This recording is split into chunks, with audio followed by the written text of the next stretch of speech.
இருக்குமா? மான்குட்டி பக்கத்துல நிக்குது, நிக்கிறா இல்லையா? நான் தேடி வந்த மான்குட்டி என் பக்கத்துல நிக்குது, நிக்கிறா இல்லையா? நிக்குது, அந்த நிக்கிறா வந்துச்சா வந்துச்சா நிக்கிறா. உங்களை மட்டும் ஏன் தெரியல? அப்படியா? ஆமா. அதனால நிக்க பாருங்க, வந்த மான்குட்டி என்னுடைய பொருள், அதாவது அடுத்தவங்க பொருள் அவதரிக்க நினைக்க மாட்டேன். எனக்கு சொந்தமான பொருள் என் பக்கத்திலேயே நிக்குது, நீங்க கொடுத்தீங்கன்னு வச்சுக்கோங்க. இந்த மாங்குடியை நீங்க வச்சு என்ன பண்ணுவீங்க? ஏன் கொடுத்து பாருங்க. இந்த மாங்குட்டிக்கு காலையில பூஸ்ட், மதியத்துக்கு ஹார்லிக்ஸ், நைட்டு சுத்தமான பசும்பால் வந்து எழுதிச்சு வரும். நான் தான் இதெல்லாம் கொடுத்து அறுசுவை உணவு போட்டு இந்த மாங்குட்டிக்கு பட்டு மெத்த வாங்கினீங்க. 2 லட்சம் ரூபாய்க்கு மேல செலவாகி போச்சு. பட்டு மெத்த மரக்கட்டில், தேக்கு மரக்கட்டில் 2 லட்சம் ரூபாய்க்கு செலவானது என்ன தெரியுமா? வீட்டுக்கு வந்து பெயிண்டர் பண்ணாங்க. அதை சொல்லிட்டு சரி, தேக்கு மரத்துல கட்டுது 1 டன் ஏசி போட்டு இந்த மாங்குட்டியை குழு குழுன்னு வச்சுக்கிறேன். அதனால இந்த மாங்குட்டியை கொடுத்தா என்ன, கொடுத்தா தள்ளி இந்த ஒருசுறது, இந்த பக்கத்துல வருது, நைஸ் பண்றது, இதெல்லாம் என்கிட்ட வச்சுக்கிட்டீங்கன்னு வச்சுக்கோங்க. எங்க அண்ணன் 4 பேர் இருக்கிறாங்க, அப்படியே தூக்கி அழகா போடுவாங்க. ஒரு விஷயம் மாடிக்கிட்ட நிக்குது, மாடிக்கிட்ட நிக்குது. அவர் சொல்றாரு அந்த புழுகன்னு ஒருத்தர் இருந்தாங்க. அந்த புழுகன பத்திரிக்கையில ஊருக்குள்ள ஒருத்தர் அந்த புழுகன்னு ஒருத்தர் இருந்தாங்க. அவன் தாங்க சொல்றேன், அப்படியே கட்டுட்டான். இந்த அண்ட புழுகன்னு ஒருத்தர் இருந்தாங்க. இந்த அண்ட புழுக மாதிரி உலகத்துல போய் சொல்றதுக்கு ஆளே கிடையாது. உலகத்துல உலகற்றாடு எவ்வளவு புராடுனா என்ன? நம்ம 2 பேரும் தான் இங்க நிக்கிறோம். இங்க இருக்கிறதெல்லாம் மரம். சொல்றேன், அந்த புலிகளும் அவனை மாதிரி போய் சொல்ல யாராலையும் முடியாதான். உடனே நம்மளுக்கு பக்கத்து ஊருக்கார ஒருத்தர் இருக்கா, போய் சொல்லி குறைக்கிற விஷயம் நிறைய இருக்கும் போறைய. அவன் மாடி மேல மாடி கட்டுறான், வீடு மேல வீடு கட்டுறேன், கோழி மேல கோழி வளர்க்குறேன். அதனால ஊதியம் போயிடும். ஆமா, மாடி கோழி அப்ப பொய் சொன்னா நம்மளும் குழச்சுக்கலாம்ட்டு சோம்பேறி, வேலைக்கு போயிட்டு இல்லாத சோம்பேறி என்ன பண்ணிருக்கேன், இந்த அண்டப்புழுகிட்ட போய் நம்மளும் போய் கத்துக்கணும் அப்படின்ட்டு பக்கத்து ஊர்ல இருந்து வந்துருக்கிறேன். வந்தவன பார்த்தா அண்டப்புழுகன் வீட்டுல இல்ல. அப்பதான் அண்டப்புழுகனோட மகன் எடுத்திருக்கேன். அப்ப இவன் கேட்டிருக்கேன், என்ன கேட்டிருக்கேன், ஏண்டா தம்பி உடனே சண்டை போங்க, என்னை பார்த்தா ஏண்டா தம்பி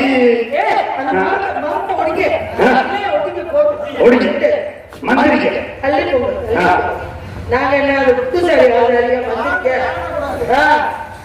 அப்ப என்ன பண்ணிருக்காப்பா, இந்த அண்ணன் அப்பா யாருமா உங்க அப்பா 8 கிராமத்துக்கு பஞ்சாயத்து பண்றவர். நான் அந்த அப்பால சொல்லல, நான் கதையில சொல்லிட்டு இருக்கேன். உங்க அப்பா பெரிய ராஜபாட்டு ஐயோ, நான் அந்த இடத்துல. அப்ப நீங்க எவ்வளவு நல்லா இருந்துச்சு. அது சரி, அப்ப என்ன பண்ணிருக்காரு அந்த பையன் அந்த ஆளு கேட்டிருக்காரு, ஏப்பா உங்க அப்பா தானே அண்ட பிள்ளைங்க, அவர் எங்கப்பா அப்படின்னு கேட்டிருக்காரு. அப்படி கேட்ட உடனே அவன் சொல்லியிருக்கான் பாருங்க. அப்ப என்ன பண்ணிருக்கேன், இந்த அண்ட பிள்ளைங்க தானே உங்க அப்பா, அவர் எங்கப்பா கேட்ட உடனே சொல்லியிருக்கேன், எங்க அப்பா எறும்பு தோலை உரிச்சு வானத்தை மறைக்க வேண்டாம்னு சொன்னாங்க. எப்பேற்பட்ட பொய்யே அண்ட பிள்ளைங்க சரியான நடந்திருக்கேன். எறும்பு தோலை உரிக்க முடியுமா? எவ்வளவு பெரிய பொய்யா ஓடல. எறும்பு கொஞ்சம் குடிக்க முடியுமா? எறும்பு தோலை உரிச்சு வானத்தை மறைக்க வேண்டாம்னு சொன்னான். அப்பத்தே ஆமா அப்பத்தான் அந்த நினைச்சிருக்கேன். ஆனா கொப்பம் தண்ணான அப்பத்தே அண்ட பிள்ளை நினைச்சு வந்தேன். இந்த மாதிரி அவன் போட்ட குட்டி ஆகாச புலியா இருக்கேனே, இந்த ஆகாச புலிகிட்ட நம்ம மாட்டிக்க கூடாதுன்ட்டு என்ன வரட்டு ஓடிட்டேன். வேணாம்டா, இப்பேற்பட்ட போயினா ஊர்ல உதவாங்க, நம்ம செத்து போயிருவோம், நம்ம பொய்யே கத்துக்க வேண்டாம் அப்படின்னு நீங்க சரியா ரீலாம் போயிங்க அப்படின்ட்டு போயிட்டேன். அப்ப எனக்கு வந்தேன் மயன் சொல்லியிருக்கேன், அப்பா உங்களை ஒரு ஆள் தேடி வந்தாரு. நான் என்ன சொன்ன தெரியுமா, எங்க அப்பா எறும்பு தோலை உரிச்சு வானத்தை மறைக்க போயிட்டாருன்னு சொன்னப்பா போயின்னு. அப்பதான் சொன்னானா மூளை ஐயா மூளை இல்லாம இவரது வேற தோண மூளை இல்லாம மாநில தேடி வருவாயா? தள்ளி போங்க. இப்ப இந்த கல்யாணம் போது நீங்க வந்து இன்ன வரைக்கும் சொல்லிக்கிட்டு இருக்கீங்க. நானும் ஒரு கதை சொல்லுவேன், அதுக்கு நீங்க இப்ப என்ன செய்யறீங்களோ அதை செய்யணும். சரியா? வரக்கூடாது. அப்பதான் ஆமா அப்ப என்ன பண்ணிருக்கா, ஆமா எங்க அப்பா எறும்பு வச்சு வானத்தை மறைக்க போயிட்டாருன்னு சொன்னவன அப்ப சொல்லியிருக்கேன், ஏண்டா எறும்பு தோலை உரிக்க முடியுமா? அப்படியே உரிச்சாலும் வானத்தை மறைக்க முடியுமா? ஏண்டா உன்னை பெத்து வளர்த்தது நான் பேசாம நண்டு பிடிக்க போயிருக்கேன். பொறுமையா இருக்க ஆம்பளை பத்தி அவசர பத்தி உன்னை பெற்றதுக்கு நான் ஒரு 10 படி அரிசி மாவு போட்டு ஆட்டிக்கிட்டு இருக்கலாம், இல்லாட்டி கீரை வயலுக்குள்ள போயிருக்கலாம், அப்படி பேசிருக்கேன். உன்னை பெற்றதுக்கு சும்மா இருக்க எறும்பு தோலை வச்சு வானத்தை மறைக்க முடியணும் எங்கேயாவது நம்புவாங்களா? பொய் தவறு செய்யணும், தெரியாம செய்யணும், தப்பு செய்யணும், அது மாதிரி பொய் சொல்லணும், ஒருங்கிற மாதிரி சொல்லணும்.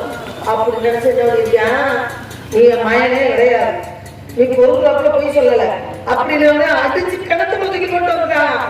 அப்புறம் பாருங்க இவன் போட்டு வந்து இங்க உட்கார்ந்து இருக்கான். நம்ம மயனே இப்படி பொருளாப்புல பொய் சொல்லலையே, கிணத்துல ஒதுக்கி போட்டோமே அப்படின்னு வந்து மனசு வரது உள்ளங்க. எமனுக்கு 7 உள்ள தூக்கி கொடுத்தாலும் உயிரோட ஒரு உள்ள தரமாட்டா பெத்தவ. அப்ப பெத்த தகப்பனா இருந்தானுங்க, எம பார்த்து எத்தனை பிள்ளைய வேணாலும் முடிச்சுட்டு போவான், அது விதின்னு போயிடலாம். இந்த பொண்ணுங்க பிள்ளை அப்படின்னு யாராவது கொடுப்பாங்கள? அதைத்தாங்க அப்படி சொன்னாங்க, எமனுக்கு 7 உள்ள கொடுத்தாலும் உயிரோட ஒருத்தி ஒரு உள்ள தரமாட்டா அப்படின்னு. அப்படி இருக்கும் பொழுது வந்து வருத்தப்பட்டிருக்கேன். இவன் பின்னாடியே வந்து அப்பா அப்படின்னு கட்டி வச்சிருக்கேன். ஏன்னா அவனை இப்பத்தானே அவனை அடிச்சு கிணத்து கொதிக்கு போட்டு நீ எப்படி நான் மேல வந்த அப்படின்னு கேட்கும் பொழுது, அதை ஏங்கப்பா நீங்க போட்டு வந்தீங்க, நான் வாயை கொத்திக்கிட்டேன், வாயை மூடிக்கிட்டேன், ஒரு கையை என்ன பண்ணிருக்கேன், புரட்டு பின்னாடி ஒரு கட்டு தட்டிலையும் பாருங்க புதுவை காட்டி விருட்டுக்கு மேல வந்துட்டேன். தண்ணியில மூச்சு அடக்குனா பார்த்து மேல வந்துலங்க, விருட்டுக்கு மேல வந்துட்டேன் அப்படின்னு சொன்னா, பரவாயில்லையே நான் பெத்த பிள்ளை முழுக்க அழிவு அடிக்கிய எத்த பெரிய புத்தி நான் போட முடியாது அப்படின்னு என்ன பண்ணிருக்கேன். மய மேல பாசம் வந்து அப்ப என்ன பண்ணிருக்கேன், மாய மேல பாசம் வந்து அப்ப என்ன பண்ணிருக்கேன், நான் பெத்த மயனே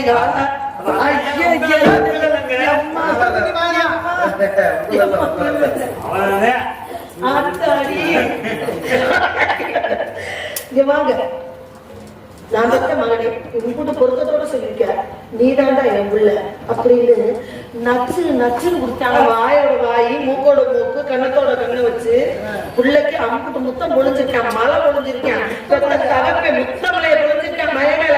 அது மாதிரி ஒரு பொருத்தனாப்புல சொல்லியிருந்தா நான் என்ன பண்ணிருப்பேன், மொத்த கொடுத்துருப்பேனா? வாயை மூடுங்க, மாணவர்கள் தேடுறதுக்காக நம்ம முயற்சி செஞ்சிருப்பல. உங்க பேச்சிலை உங்க கதையிலை எந்த பொருத்தம் இல்ல அப்படின்றதுக்காக என்னையா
வல்லேங்குது. ஆம்பளை பிள்ளை வந்துருச்சுன்றாங்க. இது எல்லாருக்கும் சந்தேகம் வருமா வராதா? சந்தேகத்தை தீர்த்து வைக்கக்கூடிய நிலைமையில நான் இருக்கேங்க. மான் என்றால் உயர்வு, மான் என்றால் சிறந்தது, மான் என்றால் உயர்ந்தது. சிவபெருமான், மேகப்பெருமான், முருகப்பெருமான், அனுமான், இப்படி எல்லாம் மான் என்ற பட்டம் தெய்வத்துக்கு உண்டு. மான் என்ற பட்டம் தெய்வத்துக்கு மட்டுமா உண்டு? மனுஷனுக்கு உண்டுங்க. புத்தியோட இருக்கக்கூடியவங்களை புத்திமான், சக்தியோட இருக்கக்கூடியவங்களை சக்திமான், பூமி படைத்தவர்கள் பூமாங்க, செல்ல செழிப்போட இருக்கக்கூடிய சீமான். அப்ப இத்தனை மக்கள் இருந்தாலும் மும்மூர்த்திகளை சிறந்தமான் சிவபெருமான். அந்த சிவபெருமனை கட்டி உயர்ந்தமான் எந்த மனு? சிவபெருமனை கட்டி உயர்ந்தமானுங்க. சிவபெருமனை கட்டி உயர்ந்தமானு எந்த மனு? அதுதாங்க நீதியை சொல்லக்கூடிய நீதிமான். தன்னுடைய பிள்ளை தப்பு செஞ்சாலும் தகுந்த தண்டனை கொடுத்து நீதியை செய்தவன் பரம எதிரியா இருந்தாலும் நம்ம உள்ளதாங்க தப்பு செஞ்சான், அவன் சரியா தண்டை செஞ்சிருக்கான். எப்படி ஒரு நொடி பொழுது ஒருத்தன் உணர்றானோ அவனை கட்டி தெய்வம் உலகத்துல எதுவுமே கிடையாதுட்டான். அதுபோல இந்த இடத்துல இந்த நீதிமன்றம் வாழ்ற உட்கார்ந்து கதை கேட்கின்ற இந்த இடத்துல ஒரே கேள்வி, நாக்க புடுங்குற மாதிரி கேட்கவா கேட்க வேண்டாமா? கேட்கவா எடுத்துவா மானுக்குள்ள அங்கலட்சங்களை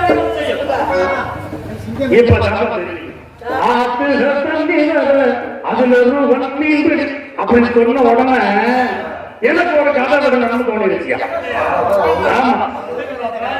பெண் புலவர் வந்து என்ன பண்ணிருக்கா, ஆற்றுக்கு அக்கறைக்கு போகும்போது தண்ணி இல்லை. ஆனா போயிட்டு திரும்பி வரும்போது ஆறு நிறைய தண்ணியா. அங்க ஒரு சிறுமி ஓரம் ஓட்டிக்கிட்டு இருக்கு. இந்த பெண் புலவர் இங்க வந்த உடனேமா போகிட்ட இப்ப கதை சொல்றேன். அங்க என்ன சத்தம் வந்துச்சோ அதே சத்தம் வரணும். அப்ப இந்த சிறுமிட்ட வந்து கேட்டுச்சான், ஏமா எது இந்த கரை வந்து அக்கறையில் வந்து விட்டுறியா அப்படி. சரி வாங்கம்மா ஏன் உடனே இவ வாய வச்சு கோபம் வந்துச்சு. 6 மணிக்கு அந்த தூரம் போயிட்டு சொல்றேன். இவ வாய சும்மா இருந்தா இப்ப இது நடக்காது. இப்ப என்ன இருக்குன்னா திருக்குறள் தெரியுமா உனக்கு? எனக்கா எனக்கா அப்படின்னு அந்த கதையில இந்த புலவர் அந்த சிறுமியை பார்த்து கேட்க, இல்லமா தெரியாது. மகாபாரதம் தெரியுமா உனக்கு? எனக்கா ராமாயணம் தெரியுமா உனக்கு? நீ எல்லாம் அந்த பிள்ளைய பார்த்து அந்த அம்மா புலவர் கேட்டு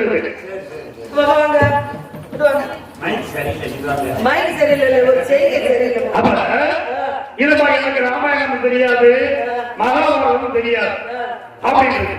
சரி அது போகட்டும், திருக்குறள் தெரியுமா உனக்கு? இவனுக்கு தேவையாது.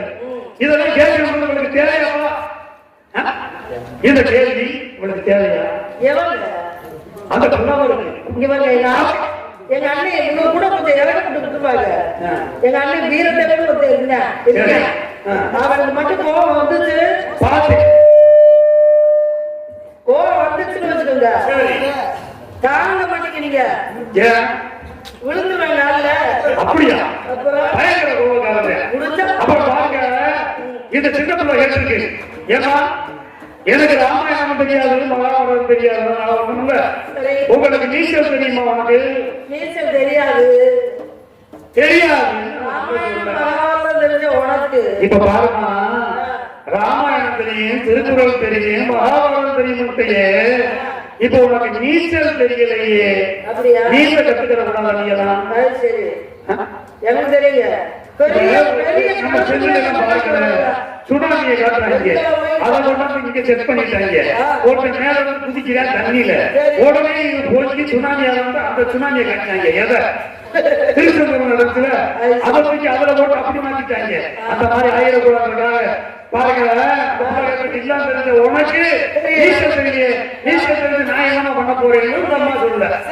ஏன்னா இப்ப படகுல ஓட்ட விழுந்துருச்சு, கொஞ்சம் கொஞ்சமா தண்ணி உள்ள வந்துகிட்டு இருக்கு. எனக்கு நீச்சல் தெரியுமா?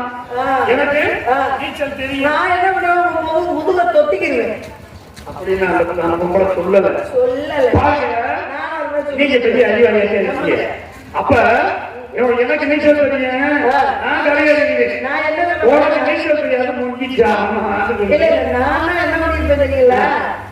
உங்க முதுக தொத்திக்கிடுவோம். சரி. பாவம் இல்ல. ம். அப்படி முடிஞ்சு உங்க தலைமையில என்னை எடுத்துட்டு மேடு சொன்னீங்கன்னா பொழைச்சுக்குவோம். சரி. இல்லாட்டி நீங்களும் கூடவே இருக்கா. யாரு நானா? சத்தம் போட்டு சவுடால் பேசுது. சரி. விடுவேனா உன்னை விடுவேனா? உங்களால விட முடியாது. நான் விட்டு ஊருக்குத்தான் போவேனா? அமைதி இருக்கு. அது சரி.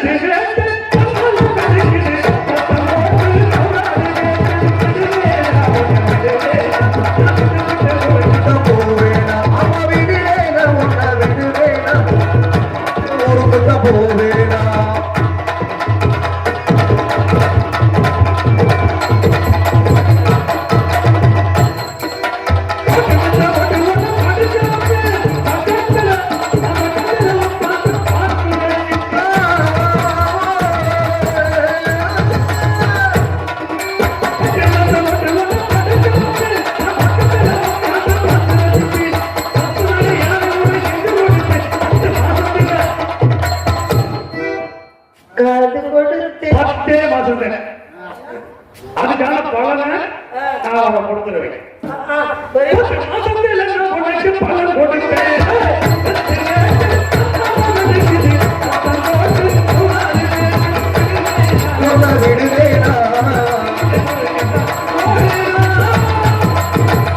அடையாளம் தெரியுமா தெரியாதா? அடையாளம். ரெண்டுல ஒண்ணு. இப்ப நான் சொல்ற அடையாளத்தை வாய் கட்டி கை கட்டி நின்று கேளு. சொல்லு. சரியா? சொல்லவா? சரி. நீங்க என்ன பண்றீங்க? சரி. வாயை பொத்திக்கிட்டு, காலை பிடிக்கிட்டு, சரி. அடையாளத்தை சொல்லுவோம். இப்ப பாருங்க. அப்படியே அடையாளத்தை சொல்லணும் பாருங்க. சரியான நாமகாரியா? வாய் கட்டி அடையாளம் சொல்லிச்சேன்னா இப்ப நான் சொன்ன அடையாளம் உங்களுக்கு தெரிஞ்சுச்சா? அருமையான நாமகாரிங்க.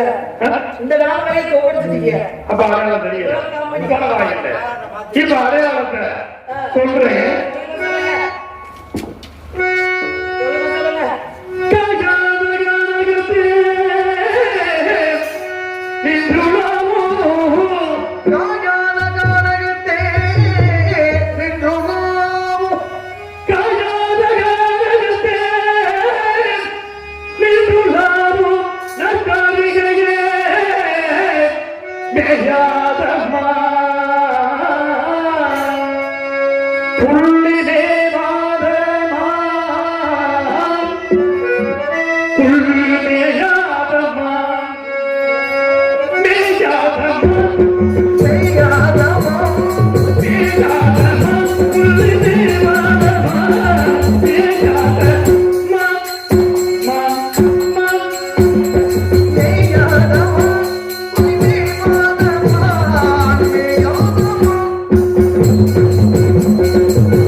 காணதை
அப்புறம் ரொம்ப வேணாம். ம். மானை யார் வேணாலும் பிடிச்சுக்கலாம். நான் மான் பிடிக்க வரல, மான் குட்டி.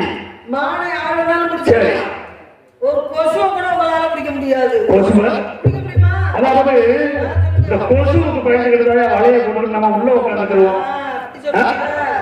இதை போய் நம்ம எதுக்கு பிடிக்கணும்? சரி, நான் என்ன சொல்றேன்? மேயாத மான், சரி. சாயாத கொம்பு, ம். காயாத கானகம், ம். இதெல்லாம் பார்க்கும் பொழுது சரி. இது வந்து பெண்ணுக்கு உண்டான அடையாளம், மானுக்கு உண்டான அடையாளம் கிடையாது. கிடையாது. போயிட்டு வாங்க, நான் போயிட்டு ஏன் வரேன். இது மானுக்கு உண்டான அடையாளம் கிடையாது அப்படின்னு நீங்களே சொல்லிட்டீங்கல்ல. நானும் கிடையாதுன்னு சொல்றேன். அப்ப நீங்க யாரை தேடி வந்திருக்கீங்க? ஆமாங்க. அப்படியே நடந்து வா. நான் தேடி வந்தது உன்னைத்தானே என்னையவா? தேடிவந்தேன். அண்ணனை அத்தை சொல்ல சொல்லப்பா, இந்த பொண்ணு பொண்ணு செய்யப்பா, ஒரு வெள்ளக்கார பொண்ணு நீங்க வந்தா ரொம்ப நல்லதுங்கப்பா. அத்தி போல சிறப்பா, இந்த வெள்ள போல சிறப்பா, ஒரு வெள்ளக்கார பொண்ணு இந்திய வந்தாலும் உனக்கு நிறுத்துங்கப்பா. அத்தை சொல்ல சொல்லப்பா, இந்த பொண்ணு பொண்ணு செய்யப்பா, ஒரு வெள்ளக்கார பொண்ணு நீங்க வந்தா ரொம்ப நல்லதுங்கப்பா. அதை சொல்ல சொல்ல தந்தானா, கொண்டு முடியாத மந்திரமா.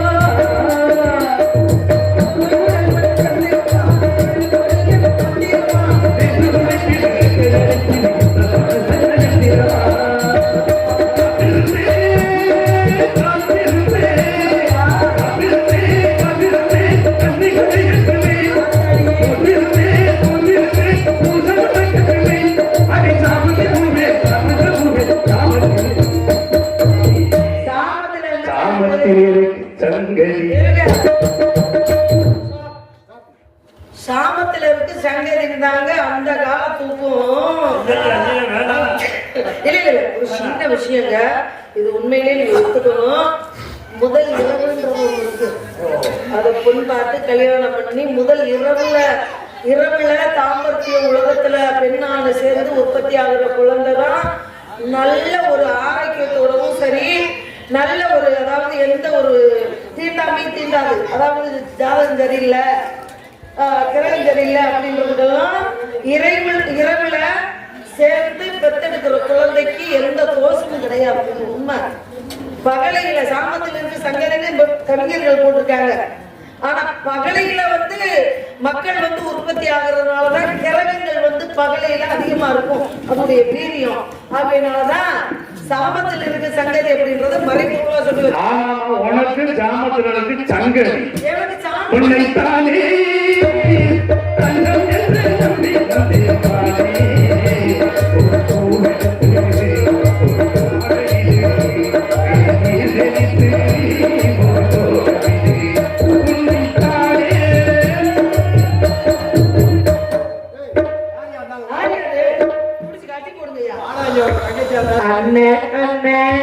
தங்கச்சி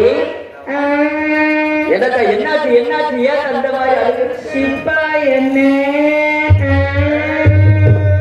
நம்ம ஊரு நல்ல ஊரு இப்ப ரொம்ப கெட்டு போச்சு.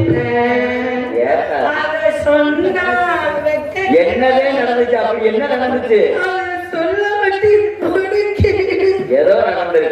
கையை பிடிச்சோம் அண்ணே இருக்கு அண்ணே இருக்கு.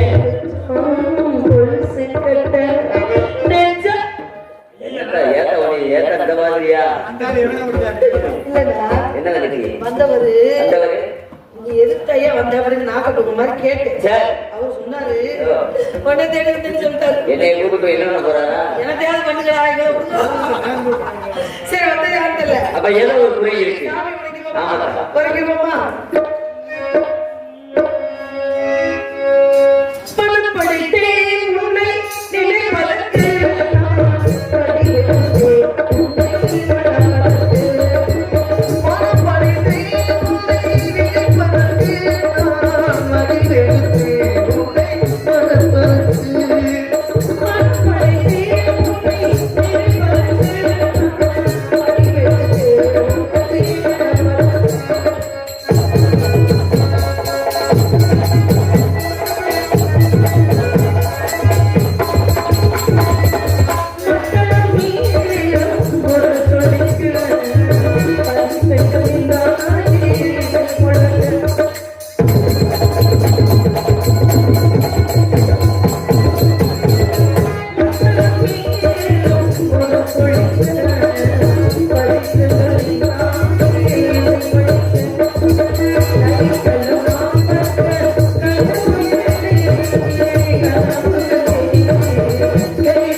வெற்றிவேல் முருகனுக்கு வெற்றிவேல் முருகனுக்கு அரோகரா அரோகரா சக்திவேல் முருகனுக்கு அரோகரா வேறாக வந்தவனாக சிறு வயதில் உனக்கு கொடுத்த வாக்குப்படி உன்னை மனம் செய்வதற்காக வந்தேன்.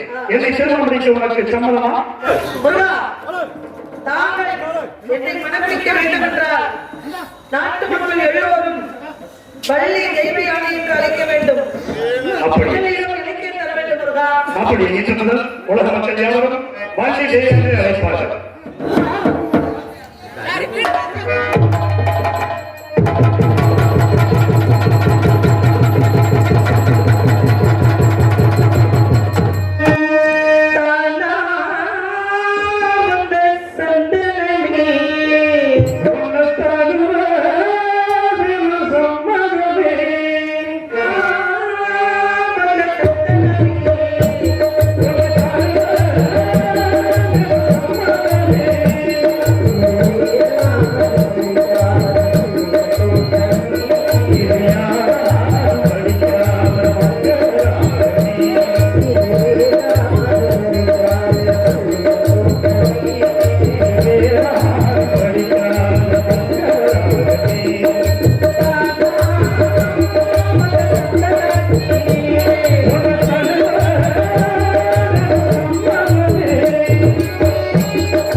Thank you.